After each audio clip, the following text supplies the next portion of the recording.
Waalaikumsalam. Ya Neng, silahkan dilanjut Neng. Pertanyaannya nanti Ibu jawab dengan voice note ya. Yang pertama ya, apa yang mendorong Ibu untuk menulis begitu ya? Nah, yang mendorong Ibu untuk menulis adalah Ibu pertama ingin menghasilkan karya dan karya Ibu ingin bermanfaat bagi orang lain. Kalau usia kan ada batasnya ya.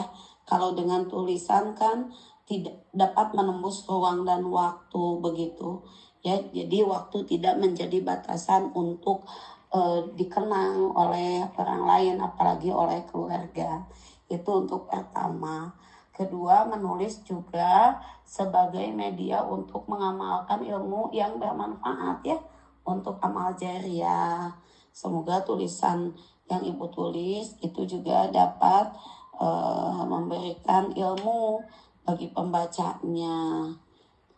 Apa motivasi terbesar yang membuat Ibu terus berkarya? Karena sejatinya manusia adalah sebaik-baiknya manusia adalah manusia yang bermanfaat, yaitu melalui karya yang Ibu hasilkan. Bagaimana proses kreatif Ibu dalam menulis sebuah karya? Untuk menulis sebuah karya memang perlu niat yang kuat pertama ya. Kalau sudah niat yang kuat, apapun yang menjadi kendala itu akan dihempas begitu. Karena segala sesuatu ketika kita yakin dengan niat yang kuat itu akan terjadi ya.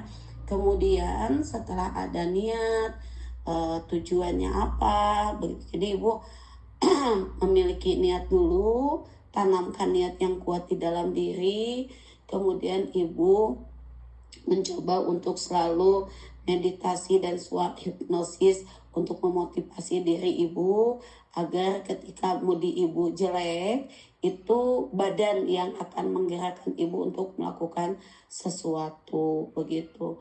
Nah, setelah itu kemudian mengumpulkan bahan begitu ya, bahan-bahan tulisan baik dari buku, dari email, dari artikel-artikel penelitian ataupun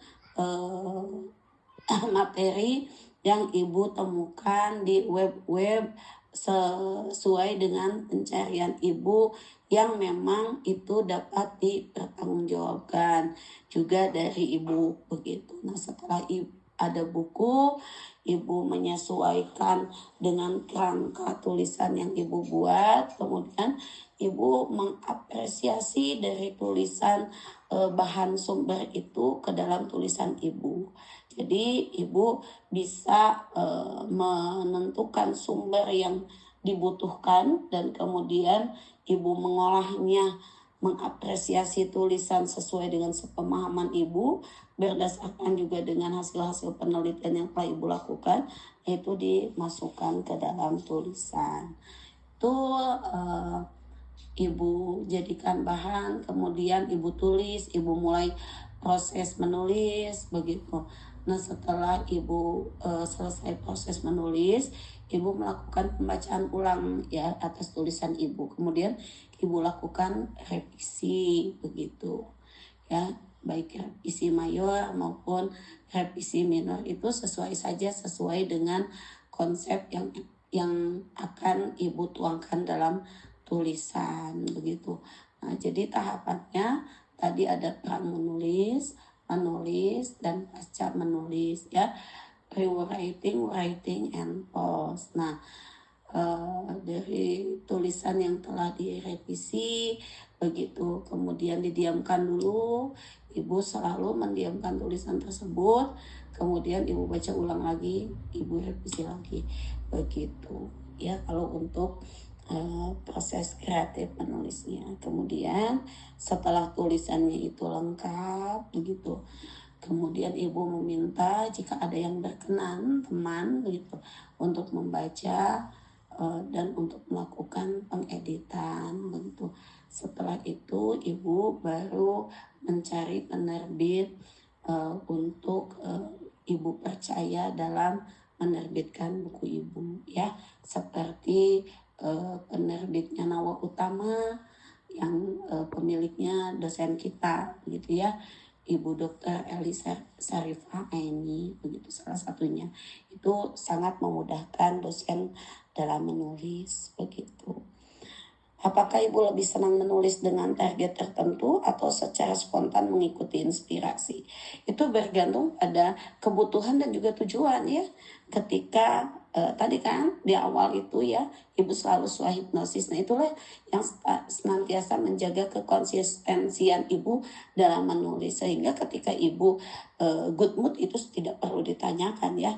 Untuk kita langsung saja menulis. Ketika bad mood, badan pun yang akan menggerakkan. Jadi kalau menulis itu memang ada yang sudah ditarget, misalnya ibu harus menghasilkan 2 buku nih di semester kemarin begitu, sampai publikasinya di tahun 2025. Alhamdulillah sudah ada 1 buku lagi yang terbit, itu keterampilan menulis dan pembelajarannya yang ditulis oleh ibu, kemudian oleh Pak Pia dan juga Pak Adit begitu. Nah untuk penerbitannya itu dipercayakan kepada Pak Pia begitu. Kemudian secara spontan ya, misalnya nih karena ibu sedang mendalami hipnoterapi, NLP, coaching dan lainnya, ibu juga membuat secara inspirasi. Oh ini saya harus membuat kaitan dengan hipnosis, yaitu ibu membuat tentang kitab hipnosis. Dan ini yang nantinya insya Allah akan ibu terbitkan kembali di Nawa Utama. Bismillah ya. Nah seperti ini Neng, seperti itu ya. Jadi target ya spontan ada. Jadi ibu memang kalau spontan kan maksudnya, oh saya ingin menulis tentang kitab hipnosis, isinya begini-begini. Itu serta-merta aja ketika kita semangat yang berdarah-darah dalam webinar, dalam belajar tentang hipnoterapi dan juga NLP. Nah di sanalah diwujudkan gitu. Ya, sampai di situ Neng. Terima kasih.